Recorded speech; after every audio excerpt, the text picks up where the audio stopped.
Good afternoon. It's Friday. It's the day after Halloween. Doesn't matter. I know I said it would be up on Halloween, but then I ended up posting another video on Wednesday, and I just want to give myself time. So this is going up tomorrow morning. But I wanted to finish up my 31 books of Halloween.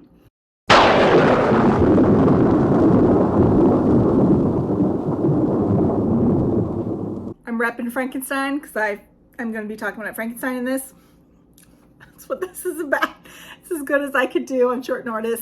But I've also got myself some freshly popped popcorn. And I recently learned, like in the last 4 days, that Oreo and Coke teamed up. Because I haven't watched commercials in ages, but I let my YouTube Premium lapse temporarily, and they will not stop advertising things. But there's Oreo Coke. Now, I'm going to try it on camera for the first time. I've got my ice and my straw. But I will say I'm very scared because I don't like the taste of aspartame. So whenever I do have soda, which is very rare, I usually treat it like a dessert. Pippin, don't, Pippin.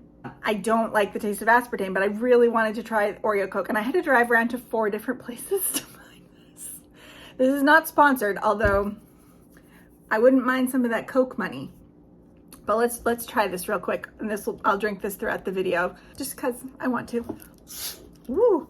I ended up finding this at Walgreens of all places. Stupid grocery stores that I went to were like nothing. What's the difference between Coke Zero and Diet Coke, by the way? I'm sure I could Google it. But if some of you are aficionados of diet soda, feel free to tell me, because they feel like the same thing to me. I haven't poured my own soda in a really long time. Pippin is so confused. He's got his paws on my knee. He's like, what is that bubbling? All right, hold on. Also, the reason I wanted popcorn is because the only time I really have soda is at the movies. And I always get it with popcorn, so. Okay, let's try this. I'm scared. Hi, baby.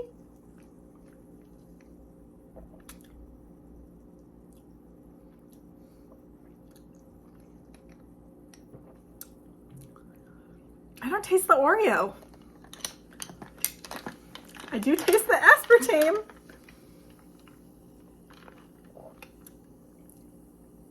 I don't taste any Oreo. I just taste Coke. I'm very sad right now. Maybe I shouldn't have had it with popcorn. Popcorn. It's so good. I don't taste Oreo. Okay, I'll let it rest for a second, and let's talk about books. For those of you who watched my reading spooky books for 24 hours video, you will already know this, but oh, I know what I was gonna say. I don't actually know if I got to 31 books. Haven't counted. Just because of the way I do my TBRs, they're not all in one place. So I think I did it, but I'm not positive, because there were 2 books that I did not finish.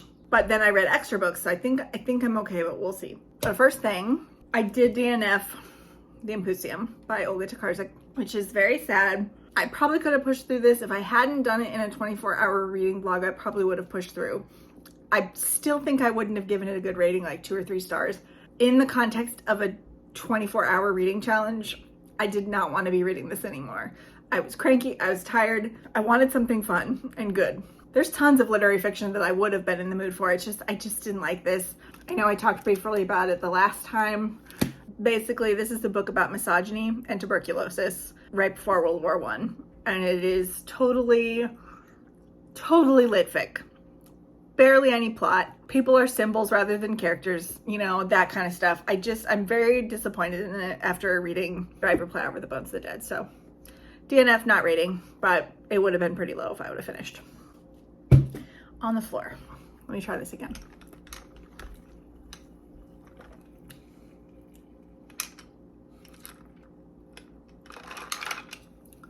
I think I tasted a little.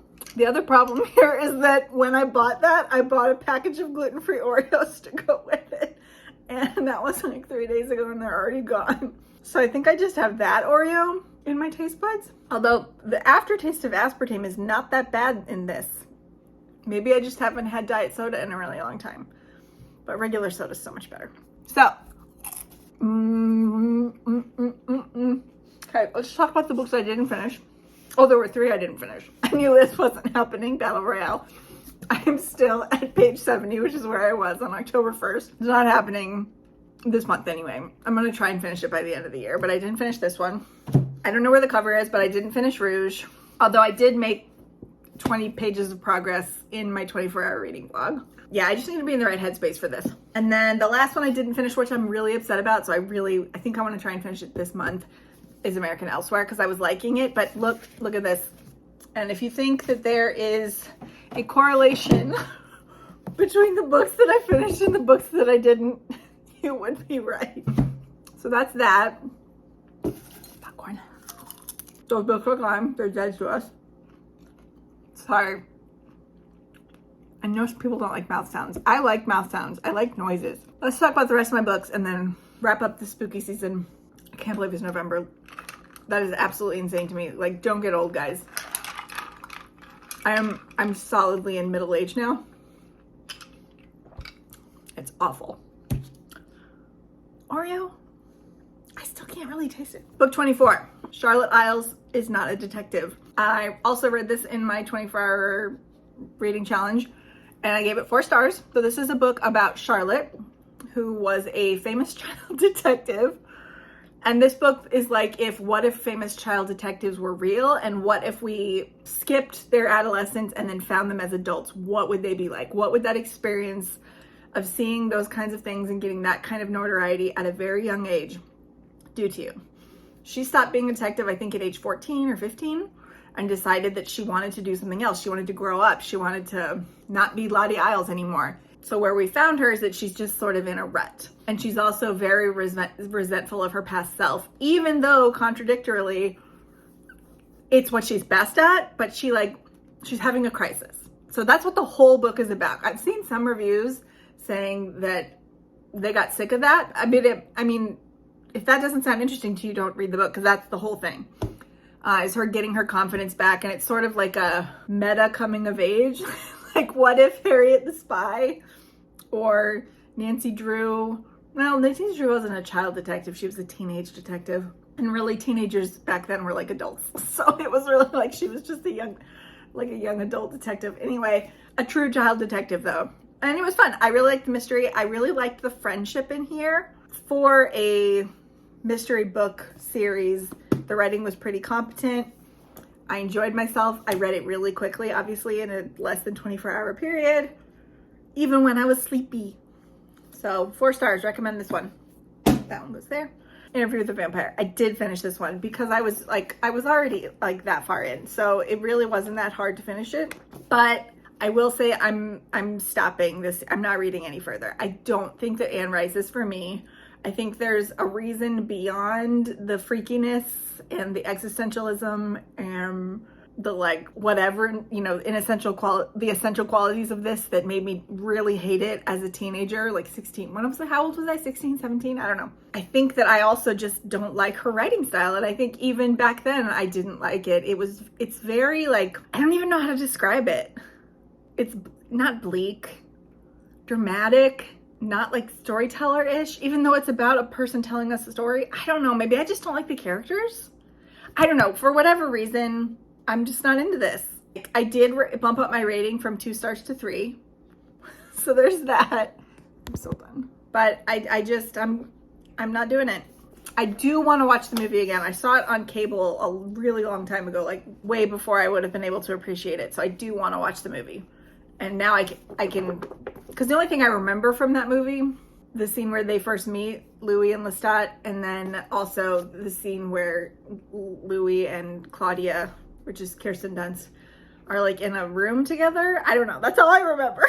I want to see now how it compares to this. Anyway, 3 stars. Anne Rice, not for me. There's a semi chance that I'll read one of her witch books, because Kate Redding is the audiobook narrator, and maybe I'll like it better on audio than I did with my eyeballs. But regardless, this is a 3, and I'll be unhauling it. Okay, so that was book 25. I did also finish The Death I Gave Him by M.X. Slew. So I ended up enjoying this quite a bit. I don't think it's going to be for everyone. I don't necessarily think that you need to know anything about Hamlet in order to enjoy this. although it would certainly help you get like just the fun parallels, but it stands on its own as a story. You just have to like this type of story, which is a very almost literary / weird / sci-fi murder mystery. And it's locked room mystery because the main character, who's not Hamlet, Hayden, is there, and he and the AI, whose name is Horatio. So instead of being his best friend, he's an AI. And there's queerness in here, which there's not in Shakespeare. Good. I've seen people say that if you've read Hamlet, that you actually might like this less because you know who did it. So if you can figure out the parallels, but I think that the point of this whodunit is not that it's a whodunit. It's the experience of recontextualizing that story in the form of a whodunit, but it's really still about the characters and the themes and what this book is actually trying to say about human existence and love and parents and AI and immortality and the search for meaning in death. I enjoyed this. I gave it 4 stars. Read some reviews, look into it. Don't just take my review. This just particularly interests me specifically, so it might not work for everyone. This is book 26, 4 stars. Okay, hold on. Let's try this one more time. Maybe the butter is out of my taste buds. Okay, I tasted it. Here's the secret. Don't eat the popcorn with it because the Oreo flavor it's in the back. The Oreo flavor hits in the back. Yeah, that's weird. That's weird. Now I'm gonna eat popcorn. I don't have much more to say about this. Book 27, Lay Them to Rest, than I did last time. If you like the first 50 pages, you're gonna like the whole book. So I don't remember what I said last time, but this is a true crime book, but it's also a science book about this woman who sort of fell backwards into becoming a podcaster about true crime stories. And in doing so, she actually developed a really close relationship with a forensic anthropologist who solves Jane and John Doe cases. And so she decided she wanted to write a book about what it's like to do that, to solve John and Jane Doe's cases. And in doing so, she talks about some different cases across the way, but the biggest one, I'm gonna forget the name now, I need to look it up. Ina Jane Doe is the big one they solve throughout the whole book. Pippin's gonna try some Diet Coke. Sorry, Coke Zero. Is Ina Jane Doe, who's found in Illinois in 1993. And hey, stop. And Pippin, just get the whole book, like the overarching, stop it, Pippin. The overarching quest is to find out who this woman is and then possibly who killed her. But it's a struggle to even identify her to begin with. And that's what the book is. And I just had a really nice time listening to this. I mean, I like this sort of morbid fascination with like death and like the sort of sadness and like contemplation that comes with reading about people who had their lives taken from them or who died, in some cases, just in the wrong place so that nobody knew who they were. And I really liked the focus that she had on these people whose calling it is to identify these people and put them to rest, which is the title of the book. I ended up giving it 4 stars. Wait, did I give it 4.5? I can't remember. Yeah, 4.5. I gave it 4.5 stars just because I feel like it elevated the true crime to the next level, and the consideration for the science and like the focus of the book just sort of elevated it a little bit. It wasn't like a perfect read. It's not a 5-star favorite, but I enjoyed it. Book 27, 4.5 stars. Next up is book 28, and that would be Desperation by Stephen King. I don't know if audio was the right way to read this one, although maybe it was, because sometimes with horror, it's easier for me to listen to somebody telling me about what's going to happen than me looking at it with my eyeballs, which just feels more real and more visceral for some reason sometimes. So I feel like maybe it did help me, but Stephen King narrates the book himself. And he was fine. He was good. I didn't have a bad time with it. So what this book is about is that there is this small mining town in Nevada called Desperation. The book opens with this married couple who are driving down the highway and they're stopped by a cop. And they're like, "Why did you stop us?" But it turns out they are not the first people he stopped. And it was a pretext stop. He didn't actually see them. You know, he's totally abusing his power. And he kills the husband at the side of the road. and brings the wife in, where she then sees that he's collecting townspeople, but also the town is like dead, basically. Like nobody is there, and they're all in these jail cells in the county jail or the town jail, and there's like 6 other people in there. And then we hear one by one how they all got there. Most of them are people that the cop pulled over, but there is one that is remaining from the town itself, and he was the town veterinarian. And so they sort of have to, like, the first half of the book is them just trying to survive and cope with this extreme situation that they've been put in with this guy holding them prisoner, and how are they going to get out. And then the second half, or maybe like the remaining 40% of the book, is what do they do about it, and figuring out why this guy is doing what he's doing, because it becomes clear pretty quickly that something more otherworldly is going on. This isn't just a corrupt cop who's lost his mind. This is something else. Although it is certainly significant, and I do believe that Stephen King is making a little bit of commentary by choosing the cop as the person who's doing all of this. There's other stuff going on too. I had a good time. This is not a Stephen King that I would recommend to a casual Stephen King reader or a casual horror reader. This is somebody who really enjoys the darkness being explored and putting people in extreme situations and see what they do. And it's gory, it's bloody, there's animals and insect attacks, there's child death, there's animal death. It's gross. But I liked it because of what was there to balance it. There was also a really interesting character who had a relationship with what we would call God that was also really interesting. I give it 4 stars. Not a favorite, but I enjoyed myself. And now I have to read The Regulators sometime this month or next month before I forget this book, because The Regulators is the mirror novel that Stephen King published at the same time as this one, that has the same characters, just in an alternate universe, dealing with the same conflicts essentially, but it goes differently. So I'm interested to see how that goes. Anyway, that was book 28, 4 stars. All right, and then book 29 is Frankenstein.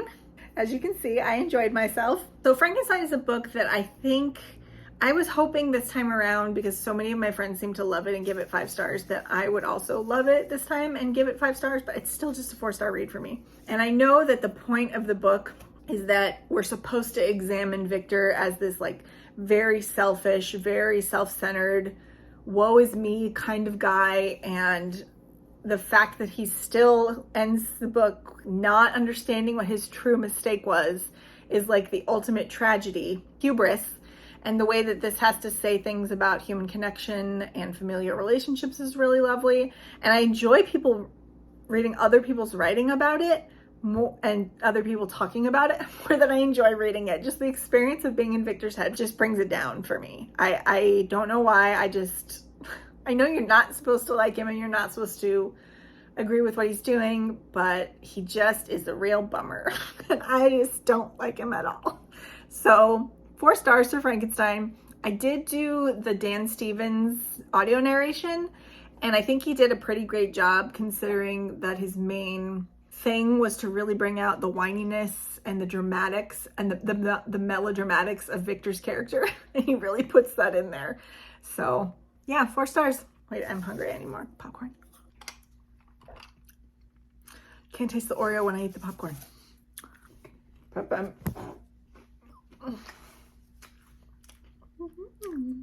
You mommy's little creature? Did mommy love you enough so you're not going to go on a murderous rampage? Did you learn how to speak English? Do you know how to read? No? Oh boy. This is a bug. Book 30. The Lighthouse Witches by C.J. Cook. This is my first book by this author, and I would read more about her, but it didn't blow my socks off. It didn't reach the 4-star level. This is a 3.5-star read for me, but it was more than a 3-star. Like, it was very competent. I just think the tone and the storytelling style aren't my fave. But this is a book about, it's told in multiple timelines, and it's a book about a family. In one timeline, this woman named Liv has come to this lighthouse called, is it The Leaving? something dramatic like that. And she's there because she's an artist and she's there to paint a mural. She's got 2 very young daughters, Luna and Clover, 7 and 10, I think. And then she's got an older daughter that she's got an older daughter from a relationship she had before she was married. And her husband is now dead and they're really having a really rough financial time. And so she's taken this commission. They're going to pay her £5,000 to paint this mural. She gets to stay in the lighthouse, blah. It turns out there's a lot of local lore about these little beings that are essentially kind of like changelings. I not remember Pippin, and I am not remembering what they are called at this moment. I don't remember. I don't remember. Anyway, some people go missing in this town.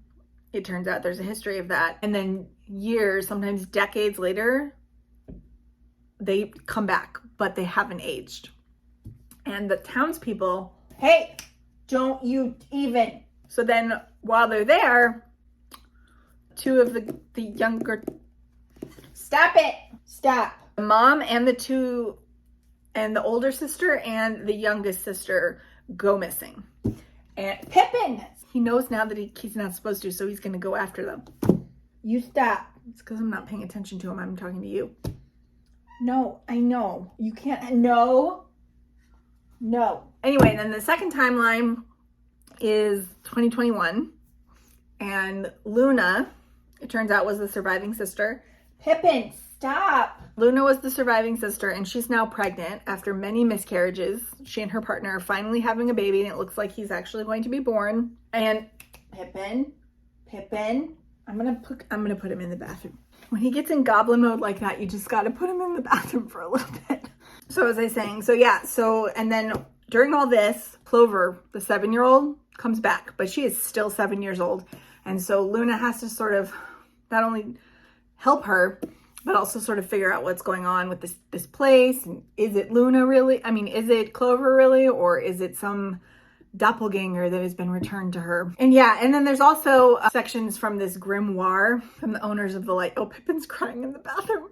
There's also this section from the grimoire that talks about witch trials, and underneath the lighthouse is a cave where witches were imprisoned before they were burned at the stake, and then a witch cursed the town. So that's why people believe these bad things happen. Anyway, all of that to say, like, it just didn't come together fully for me. I think it's totally a personal taste thing. I think is it smudged? No. I think that this is well written. I think the characters are well drawn. It was suspenseful. It was twisty. It is a bit of a thriller, horror thriller, fantasy. 3.5 stars. Book 31. I'm good. I've got books to spare. Let's talk about I Kill Killers. So this is a book I pulled from Kindle Unlimited. I actually had another book called Helm of Midnight in this spot on my TBR, and I've owned it for years, and I took it off my TBR when I realized I was going to be in a crunch and I needed something I could zoom through.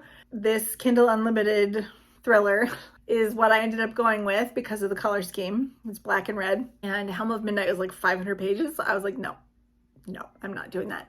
No. But I ended up liking this. It's really not that well written. It's very much a Kindle Unlimited book, which apparently it's going to be becoming a movie. I don't know. But if you like Butcher and Blackbird or the Mindfuck series, this might be a book for you. This is more what I wanted from Butcher and Blackbird.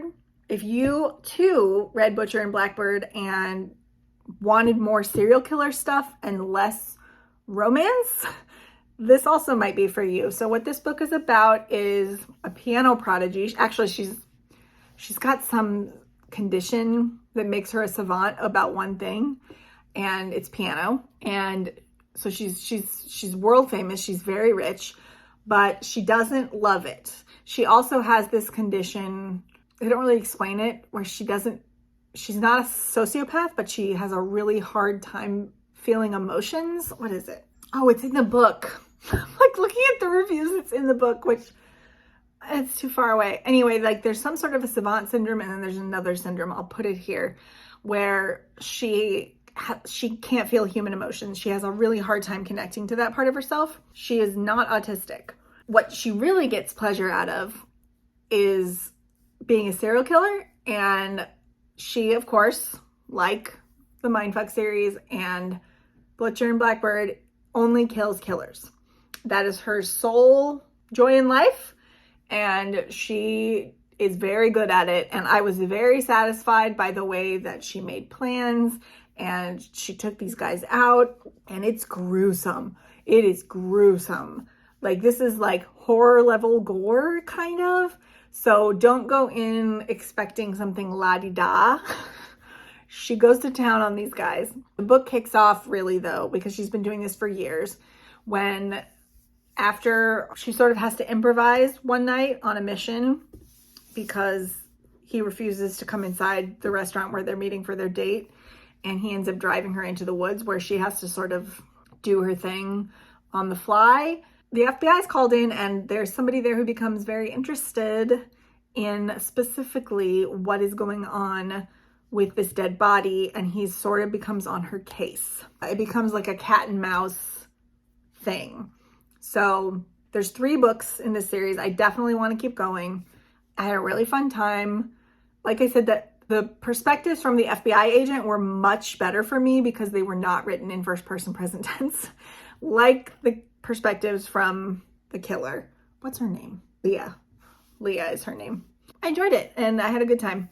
I don't think this is objectively a 4-star book, but it is 4 stars for me. Yeah, good time, 4 stars. And then the last physical book that I have is The September House by Carissa Orlando. This was everywhere last year and I finally got around to it, checked it out from the library, and I had a really great time. I contemplated giving this 5 stars, but then when it sat with me overnight, some flaws did pop out at me, and when I ran it through Cawpile, which I tried to be very honest while I was doing that, it came out as a 4.5.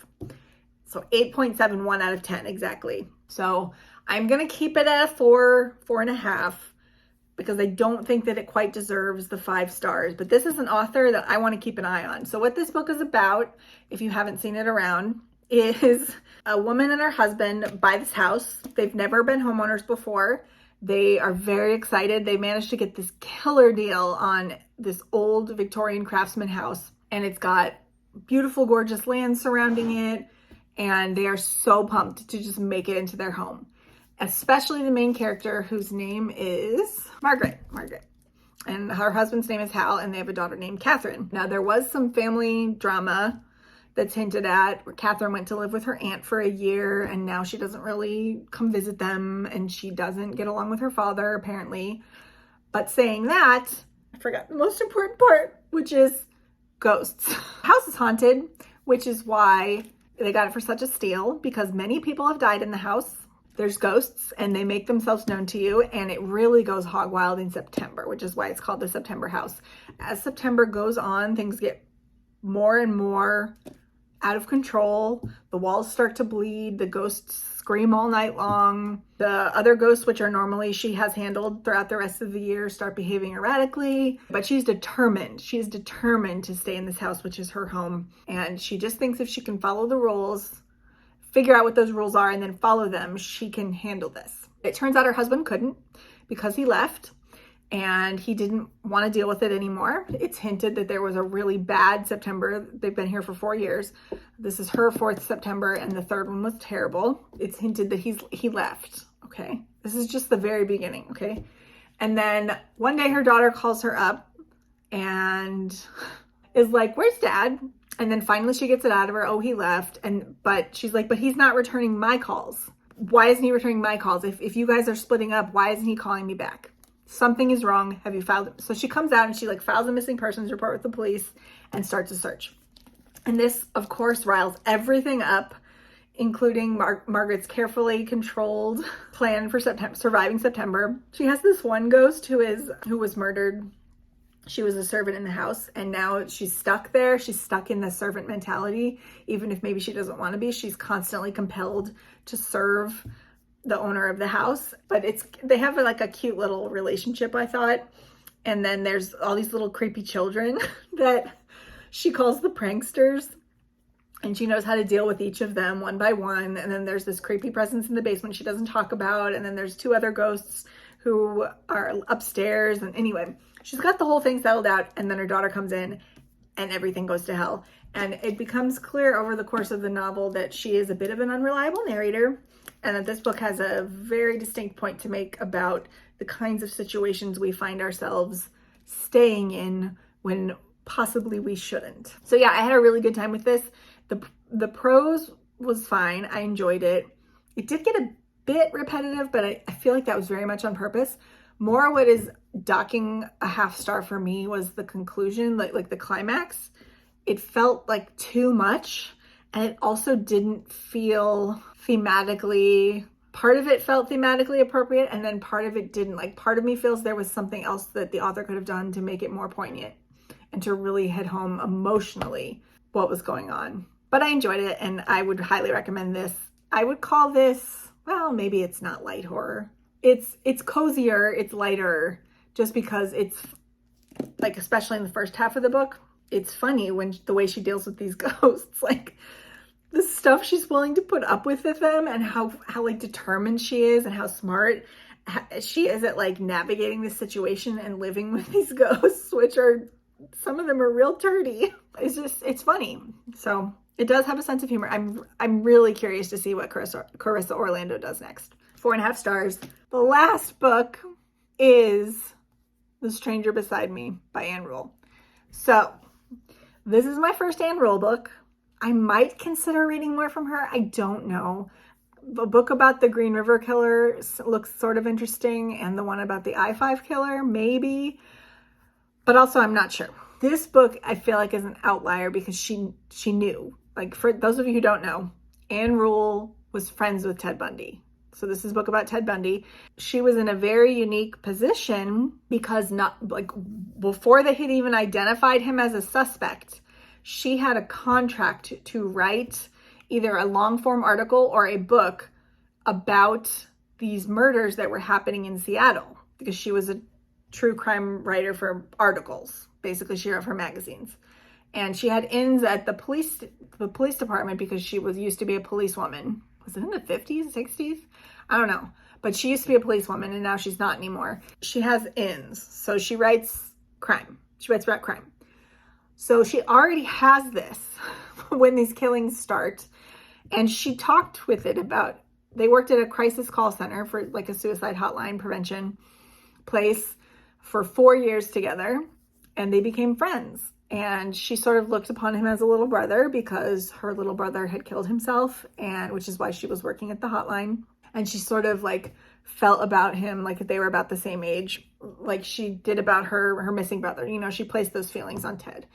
And Ted, I mean, Anne acknowledges that he used her for his own purposes. Like, he charmed her in the way that he knew she could be charmed, which was not at all like the way that he charmed most women. But anyway, so once it became clear that he was a suspect, so basically this whole book it's partly her coming to terms with the fact that someone she considered a close friend could do such terrible things.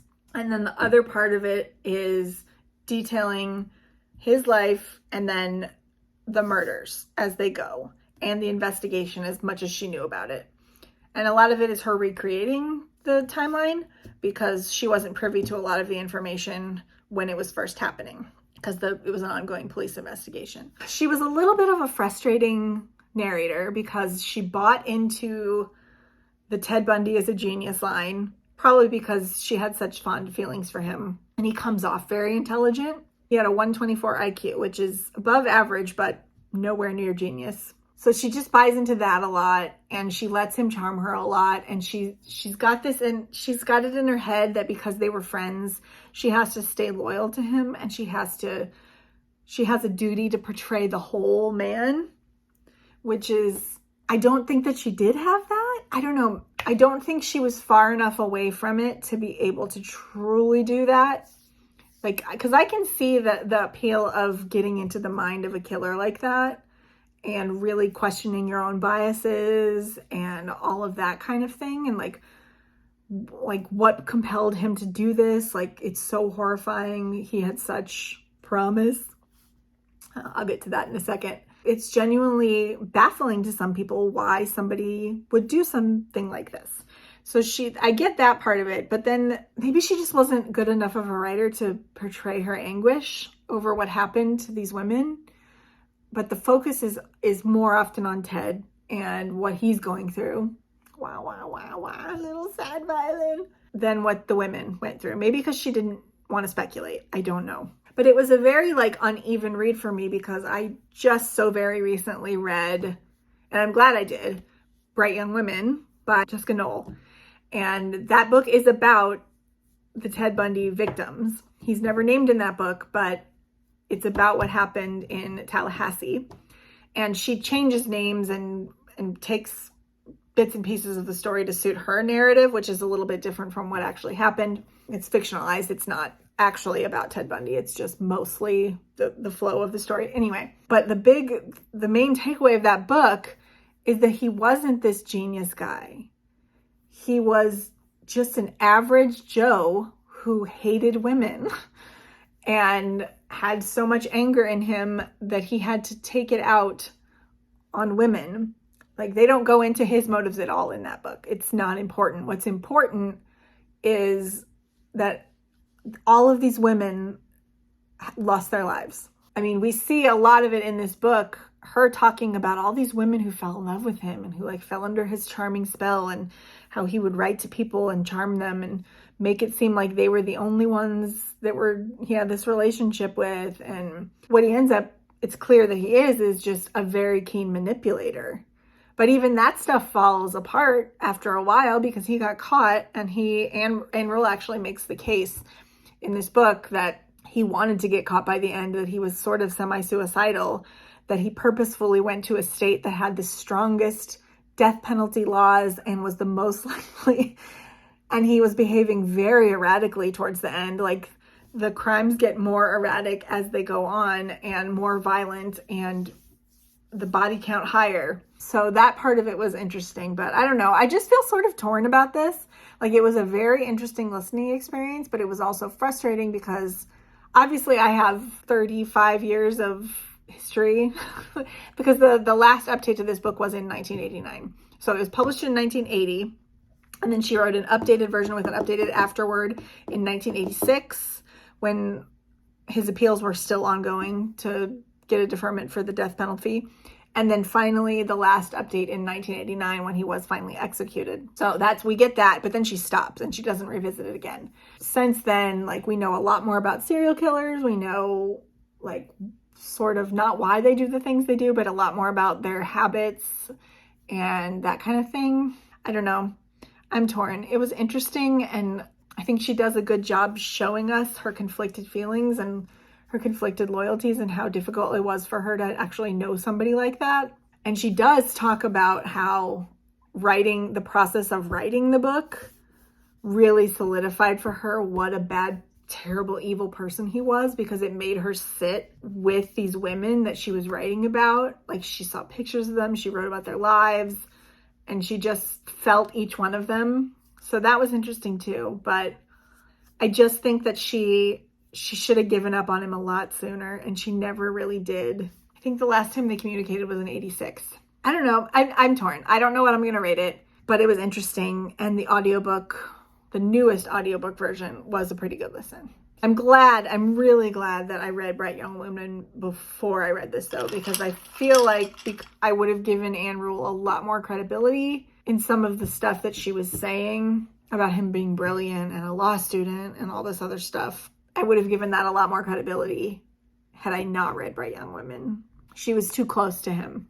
And like, that's what makes it a fascinating story, but it also prevents her from fully seeing, you know what I mean? You know what I mean? I don't know if you know what I mean. I don't know if I know what I mean. Anyway, I'm gonna finish my popcorn and my Coke Zero, and that's another spooky season in the books. I don't know when the next time you're gonna see me is. I don't have any videos planned for November.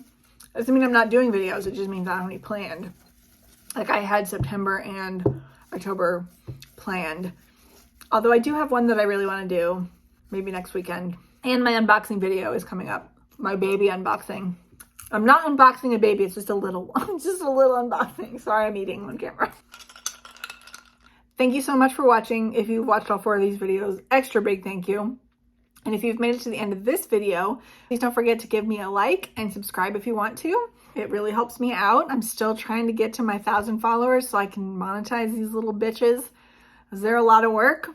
Didn't realize how much work going in, but now I do. If you don't have anything to say about any of these books and you just want to, leave a little emoji, please leave me either a ghost emoji or a house for the September house. And that's it. Okay, love you, bye.